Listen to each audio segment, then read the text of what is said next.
Sisilip ka pa talaga sa bintana. Hayaan mo na lang sila. Gusto ko lang po malaman kung sino na naman ang kaaway ni Aling Tanya.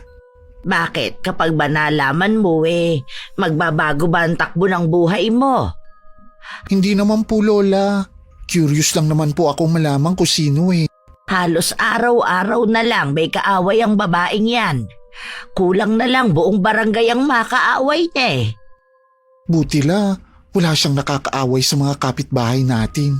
Paano lagi siyang pinagbibigyan para wala na lang gulo. Sa bagay nga, tayo hindi pwede basta magsiga at magagalit sila. Pero sila, ayos lang gawin ang gusto nila. Alam naman ng Panginoon ang mga ginagawa nila sa kapwa nila. Hindi po yata uso sa kanilang karma Bakit ba pinapanalanginan mo na makarma sila? Hayaan mo lang sila. Paano po kasi napapansin ko, ilang taon na rin silang namamayagpag. Kahit pala away si Aling Tanya at ang pamilya niya, inuulan pa rin sila ng biyaya. Huwag mong kainggitan ng biyaya ng ibang tao. Tandaan mo, hindi lahat ng biyaya galing sa may kapal. Saan po galing? Saan pa ba sa tingin mo? Huwag niyo pong sabihin na galing sa... OMG! Ingat ka apo sa lalabas sa bibig mo. Baka magkamali ka. Ititikom ko na nga lang po ang bibig ko. Dapat lang. Ang haba na po nang naging usapan natin Hindi pa rin tapos ang bangayan sa labas. Si Aling Susan pala ang kaaway ni Aling Tanya la. Di ba magkaibigan ang dalawang yon? Yun nga po Hindi kaya masamang pangitain to la? Paanong masamang pangitain? Kung nakaaway na ni Aling Tanya ang best friend niya, hindi kaya ibig lang sabihin baka tayo na ang isunod. Ikaw talagang bata ka. Kung ano-anong sinasabi mo dyan. Imbis na ipagdasal mo na hindi tayo awayin ng kapitbahay natin gusto mo yata na mapaaway tayo. Sorry na la, joke lang naman. Ikaw talaga, puro kakalokohan. Doon ka na nga sa kusina, magsaing ka na lang, kaysa makinig ka sa away ng kapitbahay. Ang aga pa naman la, ano tayo, nasa probinsya pa ba? Ang kulit mo kasi Tapos na naman ang away dumating na kasi si konsehal. Asus, kunwari pa ang mga to. Kahit si Aling Tanya ang may kasalanan, doon pa rin sila kakampi. Iba na talaga kapag sanggang dikit. Hay nako, ikaw talaga, ang dami mong napapansin. Wala po talagang makakaligtas sa matalas kong mga mata at pandinig. Naiiling na lang ako habang pinagmamasdan ko ang apo ko na nakasilip pa rin sa bintana. Itinuloy ko na lang ang paggaganchilyo ko. Maya-maya lang naman umalis na sa tapat ng bintana si Char at tagtungo na sa kusina. Kinabukasan maaga siyang umalis papuntang trabaho. Inaasikaso ko naman ang mga halaman ko sa maliit naming bakuran nang dumating si Tanya. Kayo po yata ang nagdidilig ngayon ng mga halaman. Wala ba ang apo ninyo? Maaga siyang pumasok sa trabaho. Ang ganda ng mga halaman ninyo. Halatang alaga talaga. Magaling talaga mag-alaga ang apo ko. Siya kasi ang nagtanim ng mga ito Para daw may mapaglibangan ako kapag ako lang daw mag-isa sa bahay. Wala lang po sana lumampas dito sa bakod. Kasi amin na tong lupa sa kabila Huwag kang mag-alala. Hindi pa naman nangyayari na lumampas sa mga sanga ng halaman ko sa labas ng bakuran ko. May iba nga pala ako. Hindi ba dumadalaw sa inyong nanay ni Char? Abala ang anak ko. Kaya bihira lang siyang dumalaw. Balita ko nga, may bagong pamilya na ulit siya. Saan mo naman balitaan ang bagay na yan? May nagsabi lang. Nakalimutan ko na po kung sino. Pribado kasi ang buhay namin. Ayoko na tinatanong ako tungkol sa pamilya ko. Ngayon ko lang po nalaman na maselan kayo. Hindi ito pagiging maselan. Ang gusto ko, maging pribado lang ang buhay namin. Ayoko lang kasi na nagiging tampulan kami ng tsismis. Sa totoo lang po, mahirap maging pribado ang buhay sa barangay natin. Halos lahat ng tao dito uhaw malaman ang buhay ng ibang tao. Mainit na sa balatang sikat ng araw. Papasok na ako sa loob ha. Saka na lang tayo mag-usap. Teka lang po Aling Clem. Aalukin ko sana kayo ni Char na sumali sa paluwagan Ako nga hawak at lingguhan ng sahod. Pasensya ka na iha, hindi kami sumasali sa ganyan. Sapat lang kasi ang kinikita ng apo ko Ganon din ang pensyon na nakukuha ko. Ganun po ba? O sige ho, kung sakali magbabago ang isip ninyo sabihan nyo lang ako ha. Magkapitbahay lang naman tayo Sige, itatanong ko rin sa apo ko ang tungkol dyan. Hindi ko maiwasang magtaka kung bakit ako inalok ng kapitbahay ko na sumali. Matagal na kasi silang may hawak ng paluwagan. Ni minsan hindi pa niya kami inalok.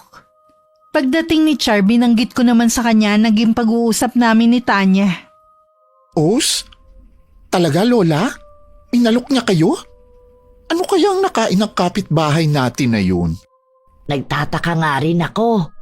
Baka kasi alukin ka rin. Sabihin mo, ayaw mo. Kahit hindi nyo sabihin yan, hindi talaga ako sasali, no? Imbis na wala tayong sakit ng ulo magkakaroon pa tuloy tayo? Binati niya nga rin ang mga halaman natin. Magaganda raw. Kapag may magandang sinabi ang kapitbahay natin, asahan nyo na may kailangan yun sa atin. Ano naman ang kailangan niya sa atin, Aber? Aba, ewan ko po. Hindi naman ako manghuhula. Ayoko talagang magkaroon ng kaugnayan sa kanila. Baka kasi dumating ang araw na tayo ang awayin. Naisip ko nga rin po yan. Oh, ano yun? May away na naman sa labas? Parang boses na naman ang kapitbahay natin. Masilip nga kung sino na naman ang kaaway niya. Aba, ang sekretary ng barangay na si Connie pala. Ano kayang pinag-aawayan nila? Mukhang may kinalaman sa pera. Mahirap talaga kapag pera na ang usapan. Ito naman kasing kapitbahay natin, malakas kasi. Kaya ayos lang na makaperwisyo siya ng ibang tao. Pero siya, ayaw niyang naaargabyado. Inuubos na yata niyang awayin ng mga tao dito sa barangay natin. Baka sa susunod, sila-sila nang magkakapamilyang mag-aaway. Baka dumating ang araw na pati yung mga taong tumutulong sa kanya para maabsuelto siya sa kaso, aawayin na rin niya. Malamang, Lola. Sara mo na nga ang mga bintana. Baka makita ka nakasilip dyan. Ikaw pa ang mapag-initan. Sige po, La.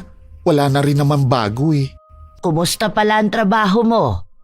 Napansin ko na masaya ka nung dumating.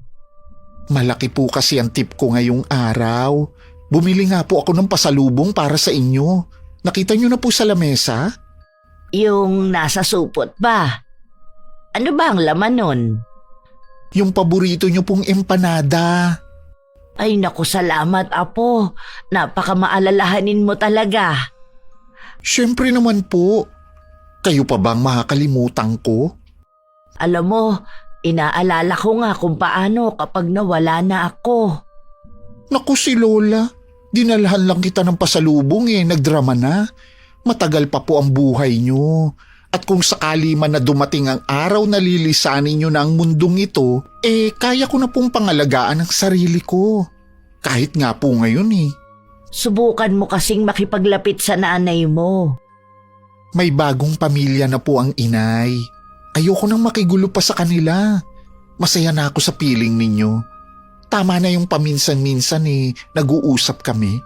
Ay siya, kung yan ang pasya mo di sige. Nang sumunod na araw, sunod-sunod ang nababalitaan namin ng apo ko na nagiging kaaway ng kapitbahay namin. Ipinagkibit-balikat na lang namin yun.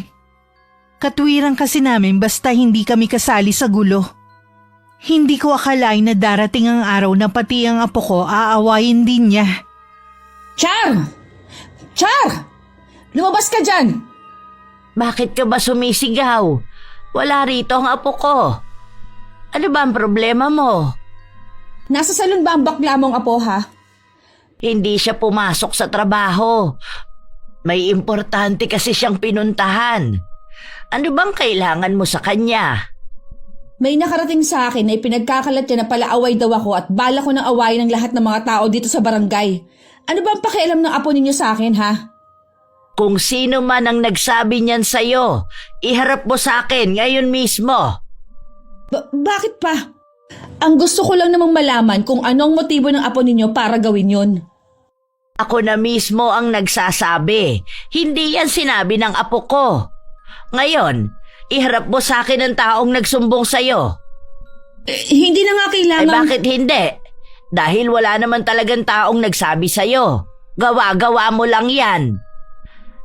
Aling Clem, Nananahimik kami rito ha. Huwag mo kaming idamay sa magulo mong buhay. nananahimik din naman ako dito ha. Tapos may magsasabi sa akin nun. Ang pagsabihan mo ang nagsabi sa'yo kung totoo man. Huwag kang mag-iskandalo rito. Parang pinalalabas ninyo na sinungaling ako.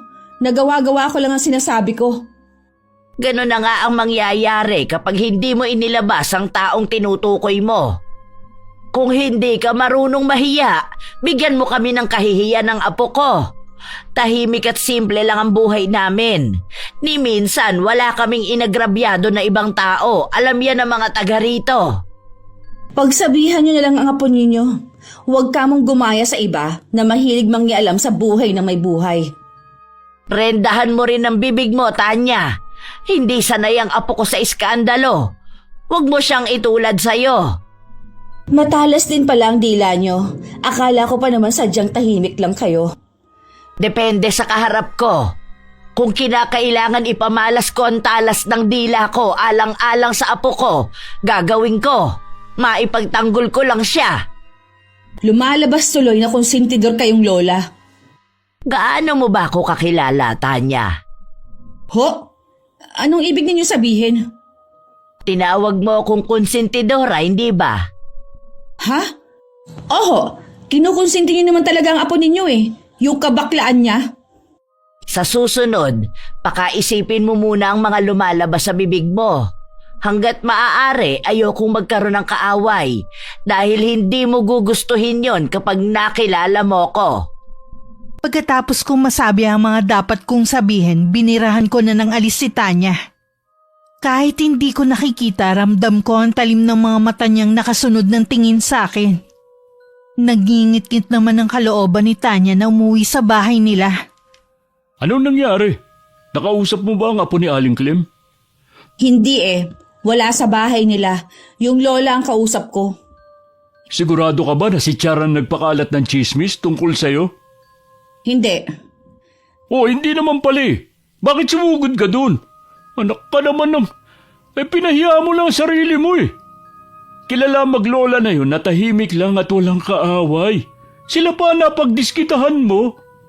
Sigurado naman ako na si Char yun dahil malimit ko siya makita na nakasilip sa may bintana nila. Malay mo naman curious lang yung tao. Kahit naman sino mapapasilip sa bintana kapag nakarinig na nag-aaway. Ipinagtatanggol mo pa talagang baklang yun. Hindi naman sa pinagtatanggol. Ayaw ko lang kasing uulitin mo yung pagsugod sa bahay nila. Mahirap yung mga away ka tapos wala naman palang ebidensya. Sa itsura pa lang ng Char na yon, alam ko nang hindi gagawa na mabuti sa kapwa. Sa salon pa siya nagtatrabaho, malamang doon niya pinagkalat. Huwag mong husgahan ng tao batay sa itsura niya. Alam mo, minsan naiisip ko kung talagang asawa kita eh.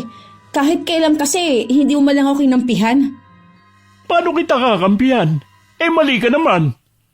Lagi naman ako mali sa paningin mo eh. Tanya naman.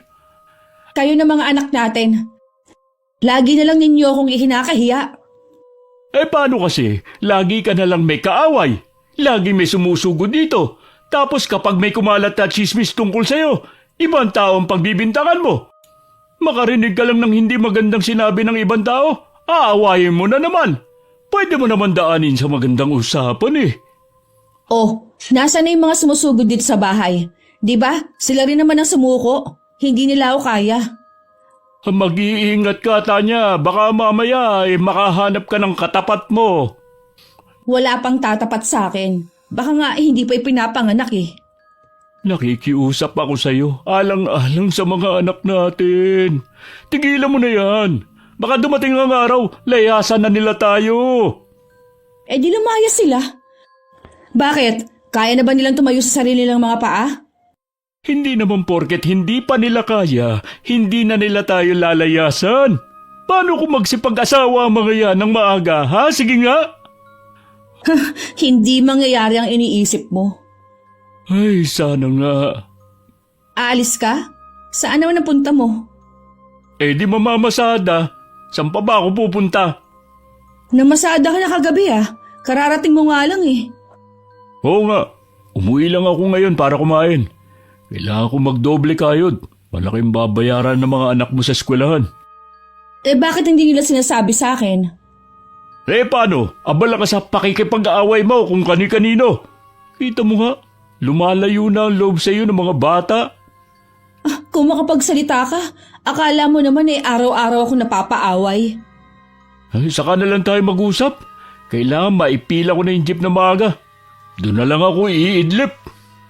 Nang dumating ang apo ko nung hapon, agad ko siyang kinumpronta tungkol sa ibinibintang ng kapitbahay namin. Alam ko namang hindi niya yung gagawin. Pero mabuti na rin yung malaman ko ang panig niya. Galing po dito ang babaeng yun? Sinabihan ko nga siya na huwag mag-eskandalo eh. Parang loka naman ang babaeng yun. Tingin po niya kaya walang nakakakilala sa kanya para ikalat ang mga baho niya. Sa tingin ko, naghahanap lang siya ng gulo. Baka ikaw lang ang gusto niyang pagdiskitahan. Iwasan mo na lang siya. Ay naku Lola, kilala niyo ko. Hindi po ako mahilig sa away. Abala po ako sa trabaho at sa personal kong buhay. Pinapaalalahanan lang naman kita. Alam ko naman po yun eh. Huwag na kayong mag-alala sa akin. Kaya ko naman po ang sarili ko. Tsaka pansin niyo po Lola, matapang lang siya kapag nasa bahay lang siya. Pero kapag nasa labas, parang maamong tupa yun. Akala mo hindi makabasag pinggan ng aura. Talaga ba, Apo? Hindi ko pa kasi siya nakakasalubong sa labas eh. Opo, tsaka bakit siya magmamalinis eh? Alam naman ng mga taga rito ang ugali niya. Meron pala akong ibibigay sa'yo, Apo. Heto, isuot mo. Pulseras? Para saan po to? Parang ngayon ko lang po nakita to. Nakatago lang kasi yan. Pero para talaga yan sa'yo. Lagi mo yang isuot ha. Kahit anong mangyari, huwag mong aalisin sa katawan mo yan. Ang cute naman ito, Lola. Salamat ha. Bagay ba sa akin? Oo naman. Ingatan mo yan. Siyempre naman po, bigay niyo to eh. Maiba ako. Kumusta ang lakad mo kanina? Ayos naman po. Tatawagan na lang daw ako para sa interview. Sana nga matanggap na ako. Ipagdasal mo na sana matanggap ka sa bago mong ina-applyan. Kung hindi pa, ibig sabihin lang nun eh hindi mo pa oras para umalis sa salon na pinapasukan mo.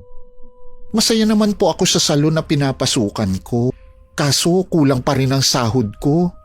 Lagi pa po ako nagpapadala kina inay. Nagpapadala ka sa nanay mo? Opo, Lola. Para daw pambaon ng mga kapatid ko na nag-aaral. Ay bakit hindi mo sinasabi sa akin? Akala ko pa naman solo mo lang ang sahod mo. Ayaw po kasing ipasabi ni nanay sa inyo. Ay dahil alam niyang pagsasabihan ko siya. Aba, ang ganda na kasi ng buhay niya nag-asawa pa siya. Wala po tayong magagawa. Nainlab ulit ang inay eh. Kaso mo nga, imbis na hindi na siya mag-aalaga ng mga bata, hayun, sunod-sunod pa ang anak. Yun na nga po eh. Sabi ko nga po, wag nang dadagdagan. Ayaw naman kasi niyang umuwi dito sa atin. Sana kahit papano natutulungan ko siya sa pag-aalaga sa mga anak niya. Yun po yatang lalaki ang ayaw umuwi dito. Baka nahihiya sa inyo. Kapag magpapadala ka ulit, Sabihan mo ko. Dadagdagan ko. Meron pa naman ako na itatabi dyan kahit papaano. Sige po, Lola. Tiyak matutuwa ang inay. Nang araw na yun, pumunta ako sa barangay hall para kunin ang para sa aming mga senior citizen. Meron kasing ibinibigay sa aming buwan-buwan na ayuda. May nasagap akong balita na nagkasakit daw ang sekretaryang si Connie. Kakaiba raw ang sakit na dumapo rito. Hindi raw mapagaling-galing ng doktor ayon sa mga naririnig kong usapan ng mga nandun. Nabalitaan ko nga rin po yun. Meron po kong sasabihin pero atin-atin lang po ha. Sabi baka daw po nakulam. Ha? Paano naman nila nasabi na kulam nga? Kasi daw po biglang lumaki ang tiyan. Hindi naman buntis. May mga pagkakataon pa nga daw po na akala mo sasabog na. Tapos naging magaspang din daw ang balat. Hindi po ba makinis yun? Sinadya daw talagang papangitin siya. May hinala ba sila kung sinong may gawa nun sa kanya? Wala naman daw po silang pinaghihinalaan. Baka daw kasi nakursunadahan lang. Tsaka baka hindi rin po sila naniniwala kasi lagi pa rin silang nagpapadoktor eh. Nakakaawa naman. Dapat sinubukan nilang lumapit sa albularyo. Hindi pa ba nila nahahalata na hindi mapagaling-galing ng doktor? Lola, mukhang nahihilig na rin kayo sa chismis ha. Hindi pa rin. Kaya ko lang naitanong dahil narinig ko nga rin ang usap-usapan kanina. Lola, matanong ko kayo. Naniniwala ba kayo sa kulam o barang? Nung panahon niyo po ba meron ng ganon? Oo, meron na rin. Minsan nga, kapwa mangkukulam pa ang nag-aagawan sa kapangyarihan. Ngayon po kaya meron pa? Hindi ko lang alam, Apo. Sumasabay na rin kasi sila sa pagbabago ng panahon. Sabagay nga po. Basta ang mahigpit kong bilin sa'yo, wag na wag mong aalisin sa katawan mo ang pulseras na bigay ko sa'yo, ha? Opo, Lola. Kahit nga naliligo ako, hindi ko inaalis to. Mabuti naman kung ganon. Nagtataka lang po ako. Para saan po ba ito? Pampaswerte at pantaboy sa mga elemento. Akala ko pangontra sa kulam.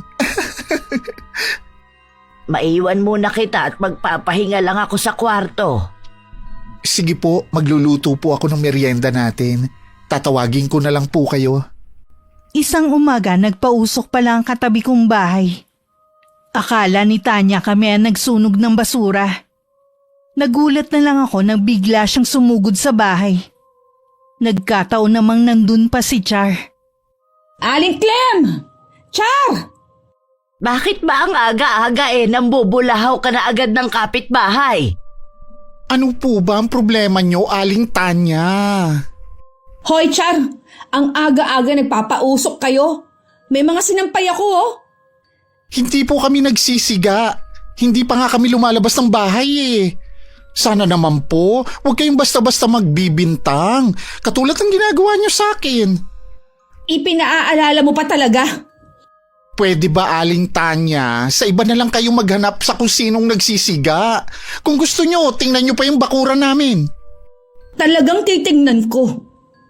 Ibang klase rin talagang taong to. Sinabi na nga sa kanyang hindi tayo eh. Hayaan mo na, Apo, para tumigil na siya. O ano, may nakita ka bang siga? Wala. Pero sigurado akong dito galing yun eh. Nakakaabala na po kayo sa amin. Sa susunod wag po kayong basta-basta lang susugod dito. Pasensya na sa abala.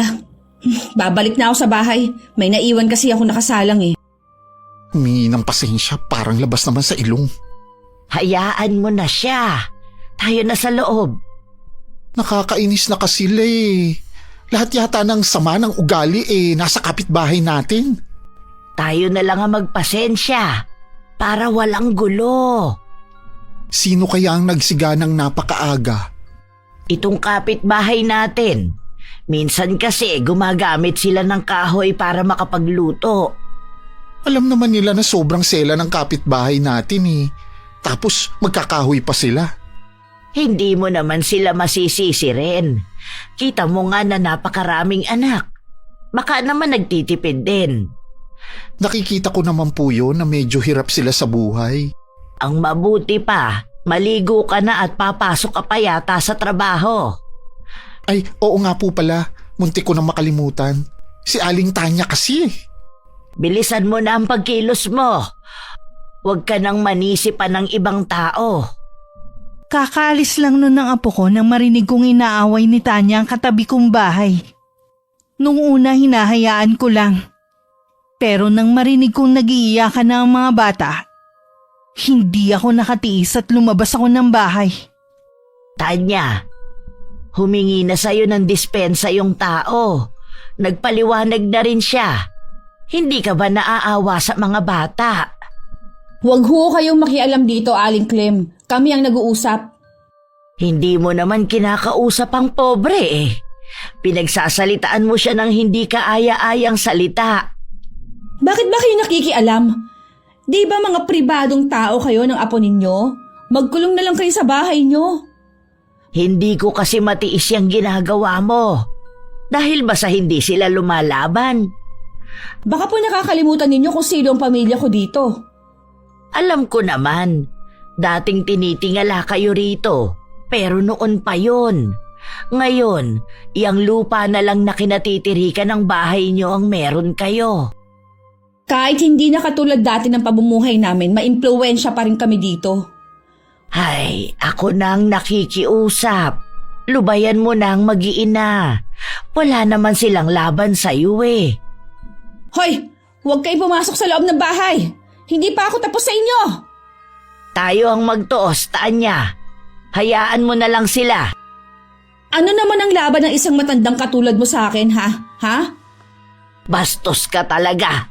Alam mo, wala akong laban sa'yo dahil mahina at matanda na ako. Pero oras na gawin mo ulit yan. Marami ang titistigo sa gagawin mo. Bakit hindi ko kagad napansin na marami na palang tao? Masyado ka kasing nagpapadala sa galit mo eh. Kaya wala kang nakikita sa paligid mo. Tanya! Sabi ng anak mo, nandito kang araw. Ano na naman ba ito, ha? Pagsabihan mo ang asawa mo, David. Hindi na kasi tama ang ginagawa niya. Pasensya na kayo, Aling Clem. Bakit mo humihingi ka ng pasensya? Sila nga itong perwisyo sa atin eh. Mabuti pa, umuwi na tayo. Meron daw sasabihin sa'yo mga anak mo. Ano naman ang sasabihin nila? Nagpaalam na dun muna sila sa kanilang lola. Hindi na daw nila kaya ang ginagawa mo. Pati sila, apektado na. Hindi sila maaaring umalis ng bahay. Pinayagan ko na rin. Gusto lang nilang magpaalam sa'yo na maayos. Hindi ko maiwasang maawa sa mga anak ni Tanya. Pero siya rin naman ang may kasalanan kung bakit gusto na rin umalis ng mga bata. Nakarating din kay Char ang ginawang panunulak ni Tanya sa akin. Hindi ko na inalam kung paano niya nalaman. Parang gusto kong kalbuhin ang babaeng yon. Palampasin mo na lang. Ayoko na ng gulo. Bakit po kasi nangialam pa kayo? Hindi ko rin kasi matiis eh. Lalo't nag-iiyakan na ang mga bata. Siguro natatakot sa lakas ng boses ni Tanya. Mabuti na lang po ganun lang ang ginawa sa inyo ng babaeng yon. Dumating naman kasi si David kaya naawat siya. Narinig ko nga na aalis na ang mga anak niya. Titira na raw sa lola. Kahit mga anak hindi na rin matagalan ang ugali niya. Naaawa nga ako. Sana walang magmana sa ugali ng kanilang ina. Oo nga palala. Meron akong masamang balita sa inyo. Anong masamang balita, Apo? Isa po kasi ako sa natanggal sa salon. Kailangan po talaga magtanggal dahil mahina. Walang pampasahod sa mga tao. Marami na kasing nabibili online na ginagamit sa mga buhok kaya halos wala nang nagpupunta sa salon. Makakahanap ka rin ng bagong trabaho. Inaalala ko lang kasi ang pagpapadala kay inay.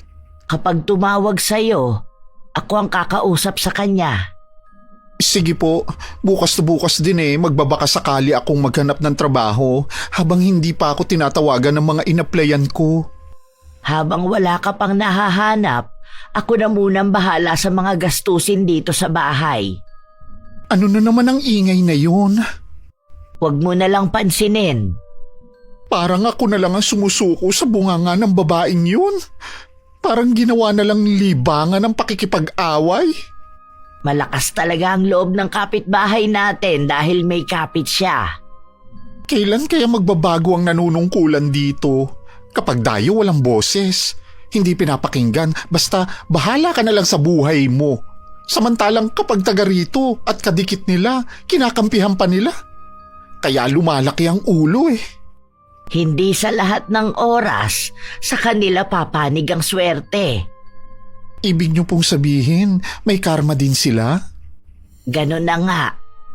Habang wala pang trabaho ang apo ko, naisipan niya muna mag-ihaw-ihaw sa tapat ng bahay namin. Sa ikatlong araw nagrereklamo na si Tanya sa amin. Binilinan ko naman ang apo ko na makipag-usap ng maayos para hindi na humaba ang gulo. Hoy, hindi ka pwede magtinda dito. Pumapasok ang usok sa loob ng bahay ko eh. Pwede niyo naman po siguro isara ang mga bintana at pinto para hindi pumasok ang usok. Pumapasok pa rin. Mahihi ka si David. Paano kapag lumala ang sakit niya? Tutulong ka ba sa pagpapagamot? Ano po ang gusto niyong mangyari, Aling Tanya? Kung hindi mo ililipat yung ihaw-ihaw mo sa ibang lugar, tumigil ka na sa negosyo mo. Ha? Ano po? Hindi ka naman siguro bingi, no? Aling Tanya, wala po akong trabaho sa ngayon, kaya po nagtsatsaga ako na magtinda para kahit papaano ay may kita ako. Kung hindi mo tatanggalin ang paninda mo, sa barangay tayo maghaharap. Bakit naman po kailangan paabutin pa sa barangay? Pwede naman tayong mag-usap ng maayos dito. Ang tigas kasi ng ulo mo eh. Ayaw mong sumunod na lang. Lahat na lang po inirereklamo nyo. Sana naman magkaroon kayo ng konsiderasyon sa kapwa nyo. Tigilan mo ako sa kaartehan mo. Oras na hindi mo yan alisin ngayon mismo, tatawag ako sa barangay. Sige po, ipapasok ko na nga ang mga paninda ko. Masaya na siguro kayo. Si Tanya ba yung kausap mo kanina? Opo, Lola. Bakit po kayo lumabas? Baka mamaya lalong lumala ang trangkaso ninyo. Gusto ko lang kasing makatiyak na si Tanya nga ang kausap mo. Siya nga po at gusto niyang ipatigil ang pagninegosyo ko. Pumapasok daw kasi ang usok sa bahay nila. Ito ngang kapitbahay natin na mas malapit hindi nagrereklamo eh. Gusto ko na nga po siyang patulan kanina kung hindi lang dahil sa bilin ninyo eh. Pasensya ka na, apo. Gusto ko kasing iiwas ka sa gulo. Kahit naman po umiiwas, siya talaga ang lalapit. Kita niyo naman, nananahimik ako dito at naghahanap buhay. Gusto niya tumigil ako? Tama po ba yun? Sundin mo na lang, apo. Pero huling beses na itong pagbibigyan natin siya. Sige po, Lola. Ililigpit ko na to. Buti na lang, konti lang ang natira. Kung hindi, sayang. Nang mga sumunod na araw, hindi naman kami ginugulo ng kapitbahay namin. Nababalitaan pa rin naman namin na lagi siyang may kaaway. Mabuti na lang sinusunod ako ng apo ko na wag nang patulan ng pagpaparinig ni Tanya. Anong ginagawa mo, apo? Inaayos ko po tong mga gamit sa pagmamanicure. Baka po meron pong magpalinis sa akin. Mabuti na yung nakaredy na. Napakamadiskarte mo talaga sa buhay. Hindi na ako mag-aalala kung sakaling maiwan kang mag-isa. Hayan na naman po kayo sa pagsasalita ng akala nyo eh. Mawawala na kayo sa mundo. Matagal pa kayong mabubuhay. Alam ko naman yun. Natutuwa lang kasi ako dahil hindi ka katulad ng ibang kabataan na puro barkada ang inaatupag. Kailangan po talagang kumayod, lalo na't buntis na naman ang inay. Ha? Kailan mo siya nakausap? Kahapon po habang wala kayo. Ang galing ang tumiming ng inay. Tumatawag kapag wala kayo. Hindi niyo tuloy siya makausap. Pambihira talaga ang nanay mo, oo. Hindi man lang talaga nag-iisip. Iyon na nga po eh. Kung kailan umidad, tsaka naman dumami ang anak. Bali 5 na po niya yung ipinagbubuntis niya. Sus Mariosep, Nakalima na nga agad ang inay mo. Sabi ko nga po pwede naman dito na lang si Jonah. Kahit ako na lang ang magpaaral. Pag-iisipan pa daw. Baka daw kasi hindi na ako magpadala sa kanila kung nandito na ang isang kapatid ko. Ano bang merong pag-iisip yung nanay mo? Yun pa talaga ang inaalala niya. Lagi ko talaga ipinagdarasal na sana tumawag na sa akin yung isa sa mga inaplayan ko. Mangyayari din yan sa tamang panahon. Huwag kang maiinip at magsasawang manalangin. Opo, Lola. Isa nga sa ipinagpapasalamat ko yung iniwan ako sa inyo ng inay. Ako din naman, Apo. Ikaw ang nagbigay ng saya sa buhay ko. Naku, tama na nga Tula. Baka mamaya mag-iyakan pa tayo. Lalabas ka ba ngayon? Kapag meron pong nag-chat sa akin na magpapalinis. Ito. Meron na ngang nag-chat. 2 pa sila. Sige Lola, aalis po muna ako ha. O sige, mag-iingat ka ha. Huwag mong kakalimutan na magdala ng payong. Naku, napakatindi ng init ngayon. Hinatid ko pa sa may labas ang apo ko. Hindi ako umaalis sa kinatatayuan ko hanggat natatanaw ko siya. Akma na sana akong papasok ng bahay nang tawagin ako ng kapitbahay namin. Ngiting-ngiti siyang lumapit sa akin habang seryoso lang ako. Oh, saan po pupunta ang apo ninyo? May nag-chat kasi sa kanya na may magpapalinis ng kuko. Kaya pupuntahan niya muna. Marunong po pala siya. Sa susunod sa kanya na lang ako magpapalinis para hindi na ako pupunta sa bayan. Sasabihin ko sa kanya kapag nakauwi na siya ng bahay. Sandali lang ho, Aling Clem. Huwag po muna kayo umalis. Magkwentuhan muna tayo. Meron ka pa bang sasabihin? Meron po. Papakiusap ko sana na kung maaari yung puno ng malunggay ninyo sa likod ng bahay pakiputol nyo na lang. Yung dahon kasi napunta sa amin. O sige, mamayang hapon ko na lang yan aasikasuhin. Baka ipautos ko na lang ang pagputol. Aling Clem. Anya, nandito ka lang pala. Magandang araw po, Aling Clem. Anong ginagawa mo dito? Sinundan kita. Maiwan ko na kayong dalawa. May gagawin pa kasi ako sa loob ng bahay. Sige po, Aling Clem. Bakit mo ako sinundan dito, ha? Baka kasi guluhin mo na naman ang maglola Kinausap ko lang naman kung pwedeng putulin ang puno nila ng malunggay sa likod. Nakakapagod ng lagi nagwawalis Pati ba naman yung nananahimik na puno ng malunggay inirereklamo mo? Lahat na lang. Yung mga manok ng kapitbahay, aso at pusa nila, usok. Sa susunod, ano na naman kaya irereklamo mo? Gusto mo lagi kang may kaaway Kita mo nga, iniiwasan na tayo ng mga tao. Bakit ba nakikialam ka sa akin, ha? Alam mo kapag hindi ka magbago, pati ako lalayasan na kita. Bakit ba gano'n na lang kung ipagtanggol mo maglolang yan, ha? Kasi nananahimik lang sila. Hindi porket pinagbibigyan ka nila, ayos lang sa kanila mga ginagawa mo. Kung wala sa lugar ang pagreklamo ko, edi sana umalma ang mga yan. Hindi ka ba talaga titigil, ha? Kung hindi ha? Pues, bahala ka na sa buhay mo. Mag-isa ka sa bahay na yan. Teka lang, David. Seryoso ka ba? Oo, nakakapagod ka ng intindihin. David naman, mag-usap muna tayo. Bitiwan mo ang braso ko. Hindi mo na ako mapipigilan pa. Total naman, hindi ka nakikinig sa amin ng mga anak mo. Huwag mo naman akong iwan mag-isa dito sa bahay. Pare-pareho na lang talaga kayo ng mga anak natin. Hindi ako maintindihan. Ikaw ang nanay tapos gusto mo ikaw intindihin namin lagi. Gusto mo kasi suportahan namin yung ugali mo Uwi lang ako rito kapag nagbago ka na. Imbis na magbago si Tanya gaya ng gustong mangyari ng asawa, lalo pang lumala ang ugali niya. Natuto na rin siya magbisyo dahil walang pumipigil sa kanya. Isang araw nagulat na lang kami ng apo ko na marinig namin ng malakas niyang sigaw. Nagkatinginan na lang kami ng apo ko bago lumabas para harapin na nagwawalang babae. Malandi kang bakla ka! Salot! Kaya pala inaahas mo ang asawa ko! Teka, Aling Tanya. Hindi ko po alam ang sinasabi mo. Pwede niyo po bang ipaliwanag? Huwag kang magsinungaling pa! Merong nakakita sa inyo ni David! Huminahon ka, Tanya. Ano ba kasing ikinagagalit mo sa apo ko? Yang apo mo, ha? Nilalandi si David. Akala yata may mahihita siya.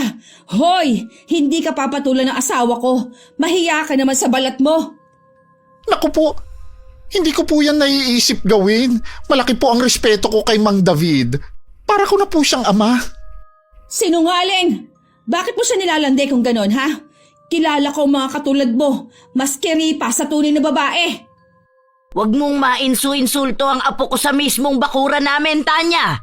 Kung sa tingin mo ay may maling ginawa ang apo ko, ako mismo ang kakastigo sa kanya. Dapat lang.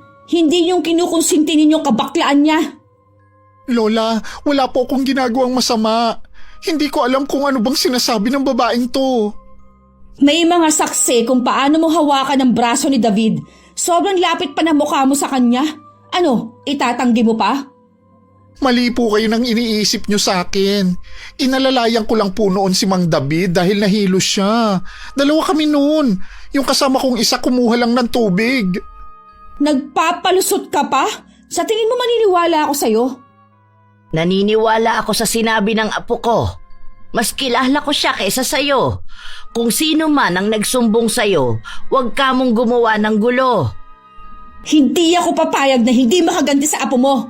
Napahiya ako ng dahil sa kanya. Huwag po kasi kayong maniwala sa mga sumbong sa inyo. Alam kasi nila na mapagpatol din kayo sa issue. Tumigil ka! Kahit kailan talaga, mga salot at perwisyo kayo!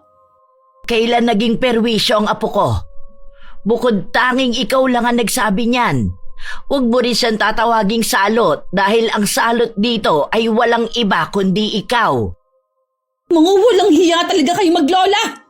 Magbabayad kayo sa ginawa niyong to! Lalo ka na, Char! Lahat na kumalaban sa akin nagsisisi! Tandaan mo yan!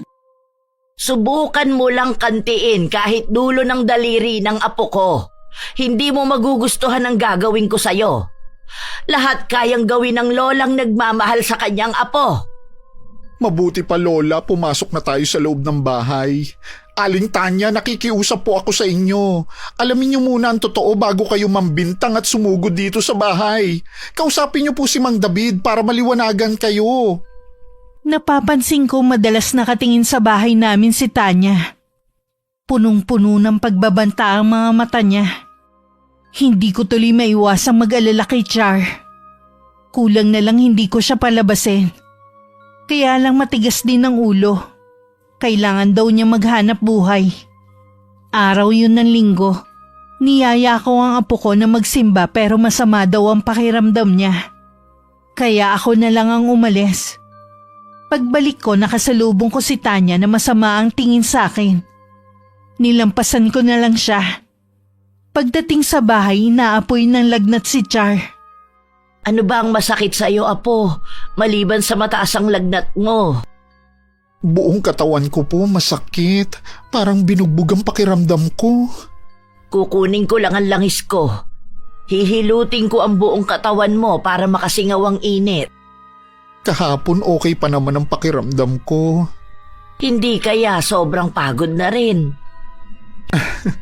Lola naman, hindi naman po mabigat ang trabaho ko eh. Hindi ka naman nalilipasan ng gutom. Sobra-sobra pa nga ang tulog mo. Ay bakit nga kaya?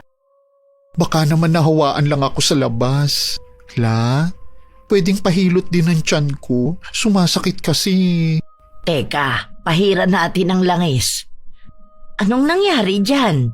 Matigas na parang tabla ang tiyan mo ah. Umiikot na rin ang paningin ko sa hilo. Nasaan nga pala ang ibinigay ko sa iyong pulseras? Suot ko pa rin po. Parang alam ko na kung bakit ka nagkasakit.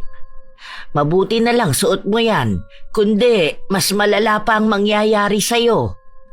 Ano pong ibig niyo sabihin? Saka ko na ipaliliwanag. Magpagaling ka muna, apo. Nandito lang ako sa tabi mo. Minsan ito po yung namimiss ko. Tuwing nagkakasakit ako sobrang alaga ninyo sa akin. Aba syempre naman, apo kita eh. Aalagaan kita kahit damulag ka na. Lola talaga. Ano pang masakit sa'yo? Itong ulo ko po parang binibiyak naman ngayon. Kanina parang pinupukpok. Hihilutin ko at tatapalan ko ng dahon. Salamat la. Sarap nyo talaga maghilot. Ngayon naman inaantok na ako. O wag mong pigilan ang antok mo. Sige na, matulog ka na.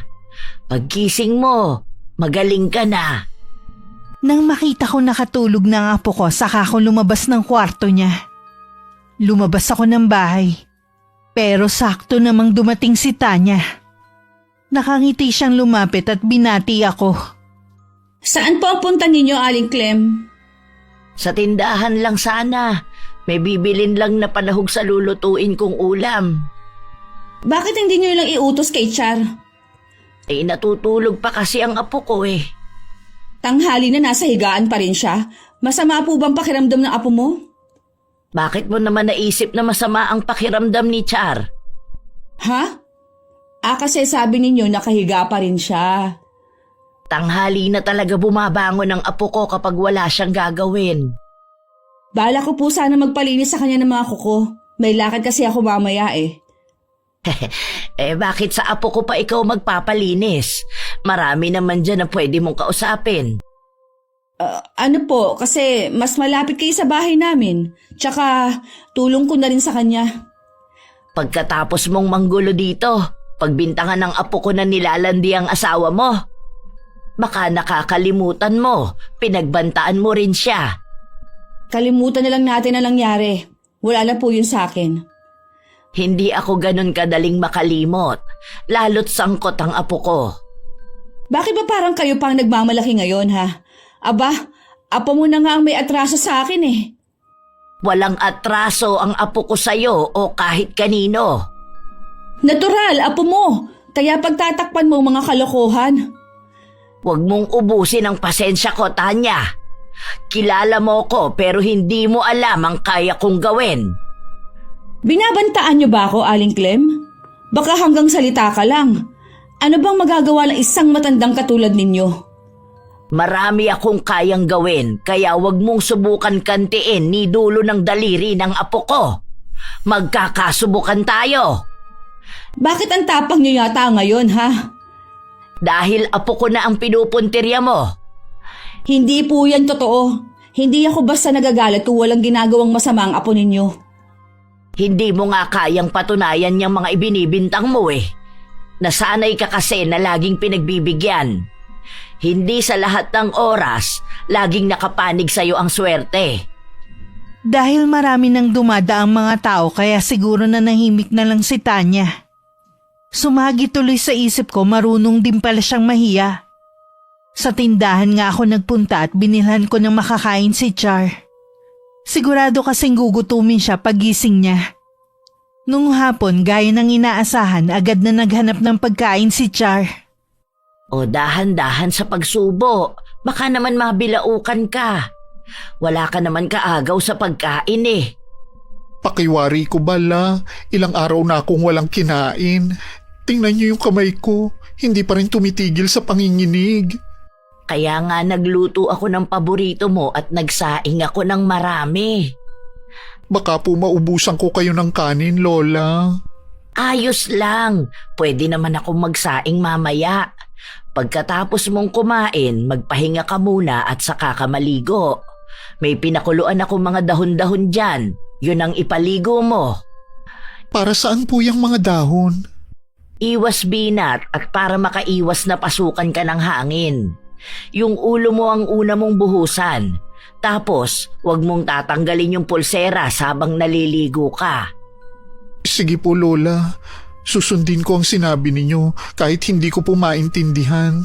Hindi ka naman kasi pwedeng lumabas ng bahay hanggat hindi ka nakakaligo. Ano po kaya ang naging sakit ko, La? Kung hindi kita naagapan, naku malamang baka naglalakad ka na ng nakahubo sa kalsada. Po? Parang nababaliw? Ganon? Oo, meron kasing gustong sumalbahe sa'yo eh. Gusto niya mawala ka sa tamang katinuan. May gusto po bang kumulam sa akin? Ganun na nga. Nakatulong din sa'yo ang pulseras, kaya mahigpit ang bilin ko na wag mo yang aalisin sa katawan mo. Sino kaya ang gumawa nito sa akin? Wala naman akong nakakaaway, maliban sa kapitbahay natin. Kung sino man ang taong yon, hindi kanya magagalaw. Mabuti po, Lola, may alam kayo kung paano ko kontrahin ang kulam. Huwag mo na lang mabanggit sa ibang tao ha. Wala kasing nakakaalam kahit ang inay mo. Saan niyo po natutunan yan, Lola? Namana ko pa sa aking lola. Pero hindi ko naman talaga ginagamit. Lalo na sa panahon ngayon na wala nang naniniwala sa mga katulad ko. Para po sa akin, isa yung biyaya. Ang swerte ko po talaga sa pagkakaroon ng lolang katulad ninyo. Siya, bilisan mo na sa pagkain mo. Kailangan bago lumubog ang araw, nakaligo ka na. Tapos na rin po ako. Magpapahinga lang ako sandali. Ang bigat naman ngayon ng tiyang ko sa kabusugan. Ilang araw ding hindi lumabas ng bahay ang apo ko. Kung wala pa nga tumawag sa kanya para magpalinis, hindi pa siya aalis. 3 katao daw ang magpapalinis sa kanya. Kaya natuwa naman siya. Nung hapon habang nagdidilig ako ng mga halaman, biglang dumating si Char. Akay-akay ng 2 kaibigan. Binugbog daw ang apo ko. Sabihin mo, apo, sinong may gawa nito sa'yo? Bakit ayaw magsalita ng 2 mong kaibigan? Si Tanya po, Lola, ang may gawa nito sa akin. Kasama niya po yung 2 niyang kapatid. Inabangan nila ako habang papunta ako sa huling customer ko. Sinabihan ko na siya, pero hindi siya nakinig sa akin. Imbis na kami ang kampihan sa barangay, kami pa ang napasama. Sabihin mo sa akin, apo, kung sino-sino sila. Isama niyo na po si Kapitana. Tinatawanan pa ang itsura ko. Sinabihan pa ako na malayo naman sa bituka, kaya pinauwi na nila ako imbis na dalhin sa ospital. Kahit kailan, hindi naman talaga maganda ang pamumuno ni Kapitana sa barangay natin. Puro na lang siya kamag-anak, mga kaibigan at mga kadikit niya ang pinapaboran niya. Oo nga po. Nakakapagsisi na siya ang ibinoto ko nung nakaraang eleksyon. Mula ngayon, ayoko na munang makikisalamuha ka sa mga taga rito. Magsasampa po ba tayo ng kaso, La? Wala rin namang mangyayari eh. Hindi rin naman natin makukuha ang hustisyang nararapat sa iyo. Kung ganun po, hahayaan na lang natin. Ako ang magbibigay ng hustisya sa iyo. Uumpisahan ko kay Kapitana. Ano pong gagawin niyo, La? Mabuti pang wala kang nalalaman, apo. Magpahinga ka na muna. Lola, may kumakatok po. Sige na, magpahinga ka na. Titingnan ko lang kung sino ang tao sa labas. Sige po, La. Hindi ko inaasahan na si David ang mapagbubuksan ko ng pinto. Hindi niya masalubong ang mga titig ko at tila nahihiya. Kahit galit ako sa kanyang asawa, pinatuloy ko pa rin siya. Anong sadya mo, David? Nabalitaan ko po ang nangyari. Sinabi sa akin ng anak ko. Walang kapatawaran ang ginawa ng asawa mo at ng mga kasama niya sa apo ko. Ipagdasal mong hindi malubha ang kalagayan niya. Dahil kung hindi, magbabayad ng malaki ang asawa mo. Kaya nga po ako narito para magbigay ng tulong pinansyal. Ako na rin po ang humihingi ng dispensa sa ginawa ng asawa ko. Bakit hindi siya ang humarap sa akin ngayon? Nahihiya po siya na humarap sa inyo eh. Meron pa bang kahihiyan ng asawa mo? Sa dami ng nakaaway niya? Pinagsabihan ko na rin po siya. Pinaliwanagan ko na rin na hindi totoong bintang niya sa apo niyo. Katunayan nga po niyan. Nagpapasalamat pa ako kay Char. Kung hindi dahil sa kanya, baka mas malala pa nangyari sa akin. Noon mo pa sana yan sinabi sa asawa mo. Hindi na sana umabot sa ganito. Nagagalit din po kasi ako sa kanya kaya hindi ako nakikipag-usap. Patawarin niyo po ako. May kasalanan din ako sa nangyari. Hindi nagtagumpay ang asawa mo na kulamin ng apo ko, kaya binugbog na lang niya. Akala mo ba hindi ko alam ang sikreto ng asawa mo? Paano niyo po nalaman ang tungkol sa bagay na yan? Huwag ninyong maliitin ang kakayahan ko. Hindi niyo ako lubusang kilala. Nang gabing yon habang magkausap kami ni David, dumaing na matinding pananakit ng ulo si Char at pagsusuka. Kaya napilitang kaming dalhin siya sa ospital. Lumabas sa CT scan na may namumuong dugo sa utak niya. Kailangan di umano siyang operahan sa lalong madaling panahon. Sa tindi ng galit na nararamdaman ko, ni ayaw pumatak ng mga luha ko. Nangako naman si David na siya ang gagastos sa lahat. Kahit nung magpaalam siyang uuwi muna, ni hindi ko man lang siya sinulyapan. Bakit ngayon ka lang umuwi? Dinala namin sa ospital si Char, kaya ngayon lang ako. Asus, nagpadala pa talaga. Sobrang arte naman ng baklang yun. Kailangang operahan si Char dahil sa pamumuo ng dugo sa ulo niya. May mga nakapagsabi na hinampas mo ng kahoy yung si Char. Nadala na kasi ako ng galit ko. Hindi ko alam kung nagawa ko ba talaga yun. Oo, ginawa mo. Tingnan mo resulta ng pakikipag-away mo. Paano kung mamatay ang apo ni Aling Clem? Anong gagawin mo? Hindi ko nga sinasadya. Kasalanan naman kasi niya eh. Paano naging kasalanan ni Char? Kasalanan niyan tulungan ako nang mahilo ko na hindi mabagok ang ulo ko? Anong sabi ng doktor? Gagaling daw ba si Char? Kailangan muna siya maoperahan para matanggal ang dugo sa utak. Doon pa lang malalaman ang resulta. Saan naman kaya sila kukuha ng pampaopera? Nag-iisip ka ba talaga? Ha? Sino ba sa tingin mo dapat managot?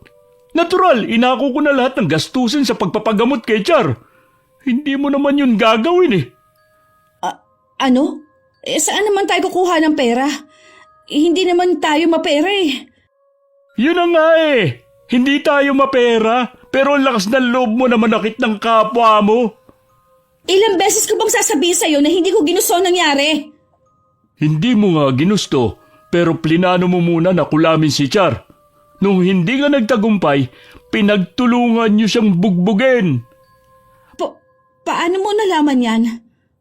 Mismong si Aling Clem ang nagsabi. Mukhang matagal na niyang alam ang sikreto mo. Kaya siguro hindi tumalabang kulam na ginawa ko sa apo niya. Baka may alam din siya na pangontra. Posible. Hindi lang yun. Nagbanta rin siya. Hindi ko alam kung anong gagawin niya sa inyo para makaganti. Tutulungan mo na nga siya para maipagamot ang apo niya eh. Tapos gaganti pa siya.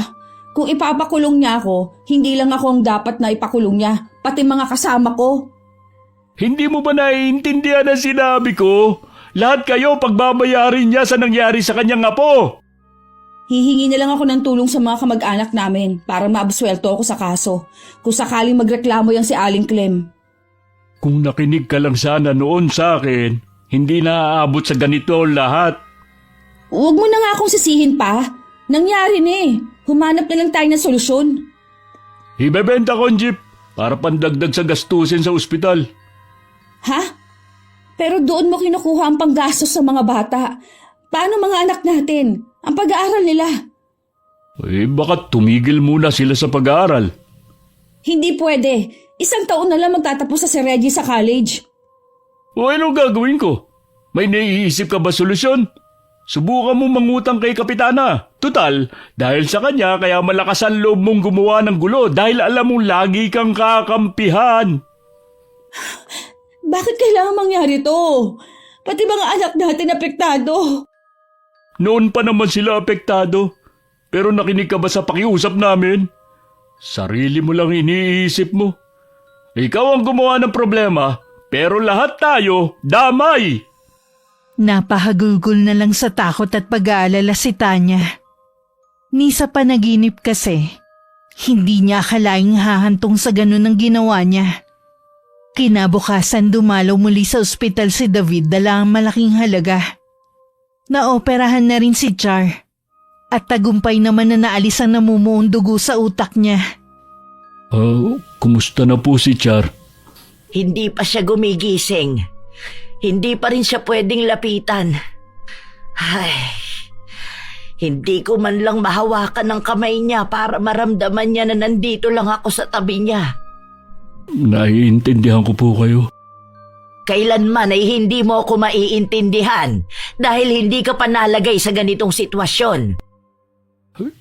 Kaya nga po ako narito para damayan kayo.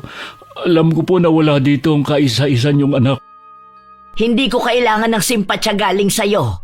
Hindi mo mapapawi ang nararamdaman ko dahil sa ginawa ng asawa mo. Kung magsasampa po kayo ng reklamo, hindi ko naman kayo pipigilan.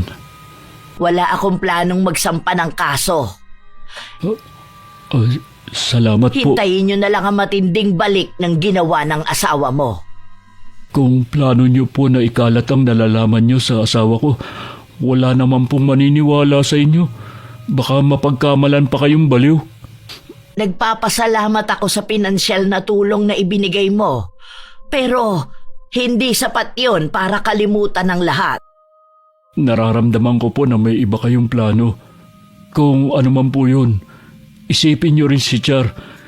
Hindi niya rin gugustuhin na maging masama kayo. Kahit anong sabihin ni David, sarado na ang isipan ko para makinig. Buo na ang desisyon ko. Oras na gumaling si Char, tsaka ako naman sisimulan ng plano ko. Samantala, hindi naman mapakali si Tanya. Naroon pa rin ang takot sa dibdib niya na baka bigla na lang may dumating na pulis at damputin siya. Alisin mo na yung takot mo na baka makulong ka. Wala siyang balak talagang magsampa ng kaso. Baka naman balak niyang ipagkalat ang nalalaman niya tungkol sa akin. Hindi niya yung gagawin. Walang maniniwala sa kanya. Humingi ba ulit siya ng pera? Hindi siya humingi. Ako na nagkusa na bayaran ang gastusin nila sa ospital. Dahil sa kanila, nawala ang lahat sa atin. Hindi rin makakapag-aral ang anak natin. Ay sana naman, maging aral na to sa'yo. Hindi lahat pwedeng daanin sa away, sa init ng ulo. Oo na, paulit-ulit ka na lang eh. Bakit ba parang ikaw pa ang galit? Ako na nga lumutas sa problema mo eh. Sana umalis na yan maglola na yan dito. Magpakalayo-layo na lang sila habang nakikita ko sila. Lagi ko lang maaalala ang ginawa nila eh. Talagang sila pa ang sinisisi mo? Sino ang sisisihin ko? Wala ka na talagang pag-aasa. Imbis na magbago ka at magsisi ka na sana. Puro galit pa rin ang nasa puso mo. Ano pa bang gusto mo ha? Napagamot na naman natin ang apo niya. Sobra-sobra pa nga naging kabayaran eh. Ang gusto ko sana maging mabuti ka ng tao. Lumapit ka pa rin sa maglola at humingi ka ng kapatawaran. Nako, hindi na. Sobra naman yata yun. Sino ba sila? Bahala ka na nga. Hindi lang ulo mo matigas pati ang puso mo. Saan ka na naman pupunta? Ngayong wala na tayong sariling jeep, makikipasada na lang ako sa kumpare ko. Marami tayong dapat bayaran. Dapat nga maghanap ka na rin ng trabaho Ano naman kaya mapapasukan ko? Wala naman akong alam na trabaho. Kahit ano, basta marangal at pwede makatulong sa mga anak mo. Wala namang amor sa akin ng mga anak natin. Bakit pa ako magtatrabaho para sa kanila? Alam mo kung bakit lumayo ang loob nila sa'yo. Kasalanan mo rin. Ako na lang ang lagi mong sinisisi. Sino ba dapat? Ito na lang ang huling beses na tutulungan kita, ha? Tanda mo, wala ka nang maaasahan sa akin. May 1 buwan na rin mula nang maoperahan ang apo ko. Kasalukuyan lang siya nasa bahay at nagpapagaling pa rin. Marami pa rin ang bawal niyang gawin. Alam kong naiinip na siya pero kailangan sundin ang utos ng doktor. Kahit po ba sa labas ng bahay, bawal pa din? Hindi ka pa nga pwedeng maglakad-lakad. Baka makasama yun sa'yo. Gusto ko na rin kasing makita si Aling Tanya. Hindi na siya dumadaan sa tapat natin. Lagi ring sarado ang bahay nila. Mukhang umiiwas siya Sige na po, Lola. Maglalagay lang ako ng plastic na upuan. Naiinip na talaga ako dito sa loob ng bahay eh. Sige na nga. Tamang-tama, magdidilig din ako ng mga halaman. Salamat la, pinagbigyan niyo ako. Ako na ang magdadala sa upuan. Dahan-dahan ka lang sa paglalakad. Lola, may nagkukumpulan. Mukhang may pinag-uusapan sila. Hindi ka na nasanay sa mga tao na yan. Si Kapitana daw, na-aksidente at patay na. Para ka na ring nakagante, Apo. Teka lang Lola, makikinig lang ako. Sige lang, magdidilig lang ako dito. Ang tindi pala nang nangyari sa kanya. Naghahalusinasyon daw na hinahabol siya ng napakaraming insekto bago sinalubong ang paparating na kotse. Nalulungkot ka ba? Hindi naman po. Sa totoo lang la, may galit pa rin po ako sa kanila. Sana nakakapagtrabaho na ako ngayon, pero dahil sa kanila, alagain patuloy ako ngayon. Hindi naman habang buhay na alagain ka eh. Mahaba lang ang pahinga na kailangan mo. Wala akong mapaglibangan kundi ang makinig sa tsismisan ng mga tao sa tapat natin. Kahit papano nakakabalita ka. Naaalala ko tuloy kung paano ako pagtawanan ni Kapitana noon. Siguro, mas nakakatawa ang itsura niya ngayon dahil sa lasug-lasug daw kasi ang katawan. Akala niya kasi kaya siyang iligtas ng posisyon niya sa barangay. Siguradong matatakot na ang ibang gumawa sa'yo ng masama. Natatakot sila dahil baka sila naman ang balikan ng karma? Yun po bang ibig niyong sabihin? Oo Apo, ganun na nga. Nang mahimbing na ang tulog ni Char, bumangon na ako sa higaan. Gabi-gabi ko yung ginagawa nang hindi namamalayan ng apo ko. Sa likod ng bahay, dun ko isinasagawa ang orasyon para sa paghihigante sa mga taong gumawa ng masama sa apo ko. Muli kong pinakawalan sa kadiliman ng gabi ang mga alaga kong insekto para maghasik ng lagim.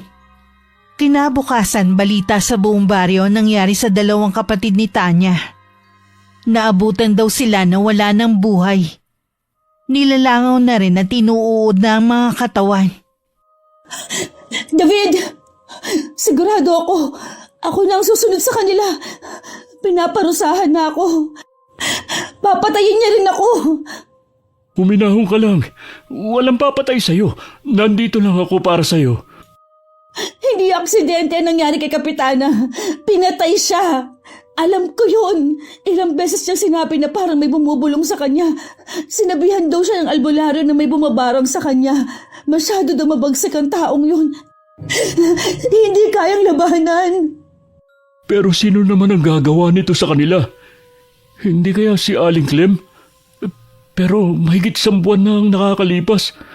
Kung gusto niya maghiganti, sana noon pa. Wala nang ibang gagawa nun kundi ang matandang yon.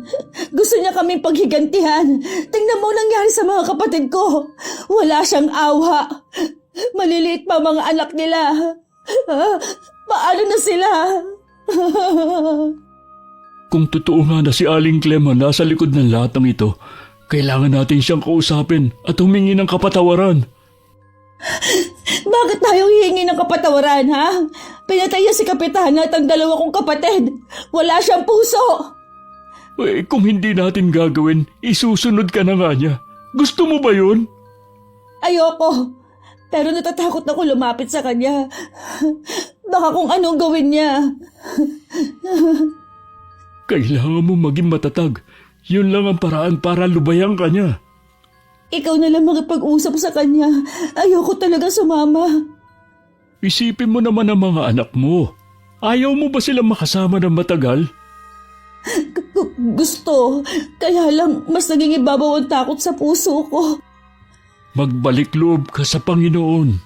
Isuko mo lahat ng nasa puso mo. Tsaka ka humingi sa kanya ng kapatawaran. Napakasama ko, David. Paano niya ako makikinggan? Magtiwala ka lang sa kanya. Manalig ka. Sa kabila ng lahat, hindi mo pa rin ako iniwan. Nanatili ka sa tabi ko. Patawarin mo ako kung hindi man ako naging mabuting asawa at ina ng mga anak natin. Ang mahalaga, nagsisi ka na. at handang magbago. Nang araw na yun, isang kakaibang karamdaman ang dumapo kay Tanya. Bigla na lang siyang nanigas at hindi makatayo. Nagkaroon na rin ng mga sugat ang buong katawan niya at may masangsang na amoy na lumalabas. Nararamdaman ko na hindi na ako magtatagal. Matutulad din ako sa dalawa kong kapatid. Oras na lumabas sa mga insekto sa mga sugat ko. Yun na ang katapusan ko. Huwag mo sabihin yan. Kailangan ka pa namin ng mga bata. Sabihin mo na lang sa kanila na mahal ko sila. Patawarin ka mo nila ako kung hindi ako naging mabuting ina. Tinawagan ko na sila. Papunta na sila rito. Pakisabi rin kay Aling Clem at Char. Patawarin nila ako. Nagsisisi na ako. Pupuntahan natin sila. Hindi ako maaaring lumabas sa bahay nito. Oras na gawin ko yun, mapapabilis lang ang kamatayan ko. Gusto ko pang makita ang mga anak ko sa huling sandali. Ako na lang ang pupunta sa bahay ni Aling Clem. Nandito na pala mga anak natin. Oh, bantayan niyo muna ang mama niyo, ha? May kailangan lang akong gawin. Hindi na sinagot ni David ang mga tanong ng mga anak. Nagmamadali na siyang lumabas ng bahay patungo sa amin.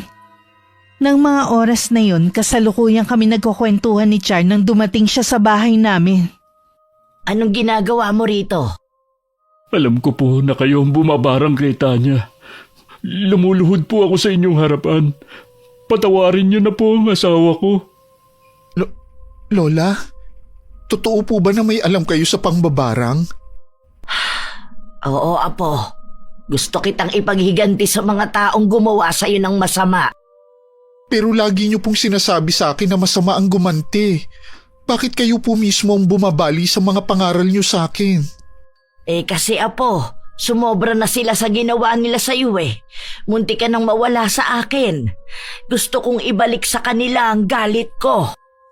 Hindi niyo po ba kayang patawarin si Aling Tanya? Si Mang David naman po ang gumagastos sa pagpapa-ospital ko.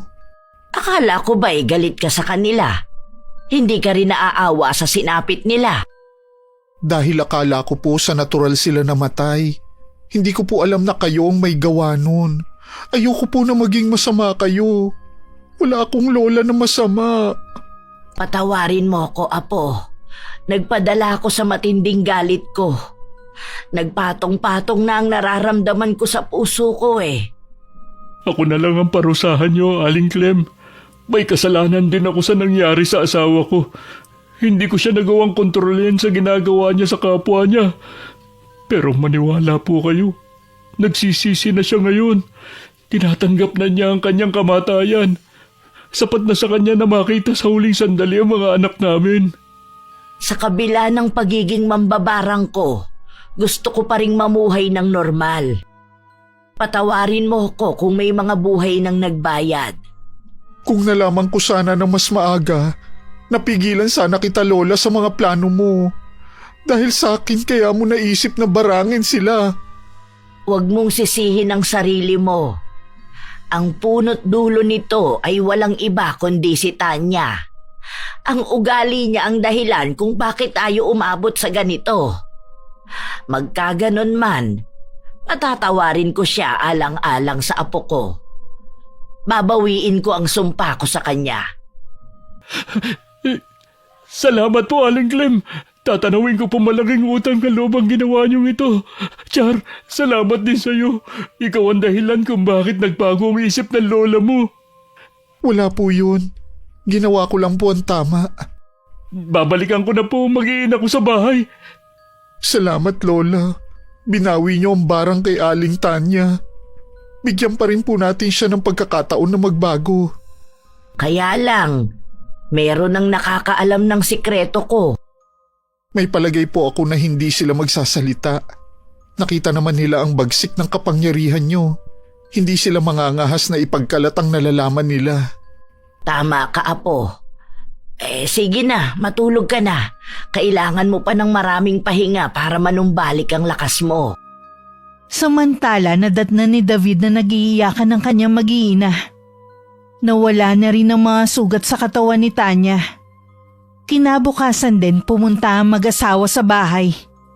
Umiiyak na yumakap sa amin ng apo ko si Tanya. Patawarin niyo po ako, Aling Clem. Char, pinagsisisihan ko na po ang mga nagawa ko. Napatawad ka na namin ng apo ko. Patawarin mo rin ako kung 3 tao ang nawala ng dahil sa akin. Kasalanan ko po kung bakit nangyari sa kanila yon. Walang dapat sisihin kundi ako. Huwag po kayong mag-aalala. Wala kaming pagsasabihan sa totoo ninyong pagkatao. Salamat kung ganon. Mahirap man kalimutan ang pangyayaring ito. Sana, ibauna natin sa limot ang lahat. Opo, Aling Clem. Sana umpisa na rin ang magandang samahan nating magkakapitbahay ang pangyayaring ito. Pangako po, magiging mabuti na akong kapitbahay sa lahat. Isang matinding aral na sa akin ang pangyayaring ito sa buhay ko. Salamat naman po at nagkasundo na rin tayong lahat. Hindi man naging maganda ang simula. Nagpapasalamat na rin ako na sa huli mas pinili pa rin namin na magpatawad. Bagamat nasa iisang barangay at magkalapit bahay lang, bihira na rin kami magkita ng kapitbahay naming si Tanya. Hanggang magkaroon ng trabaho si Char sa malayong lugar. Para makalimot sa mga nangyari, sumama na rin ako sa aking apo. Alam kong malaking kasalanan na nagawa ko. Pero nakahanda na ako sa malaking parusang naghihintay sa akin. Wakas. Sisilip ka pa talaga sa binta.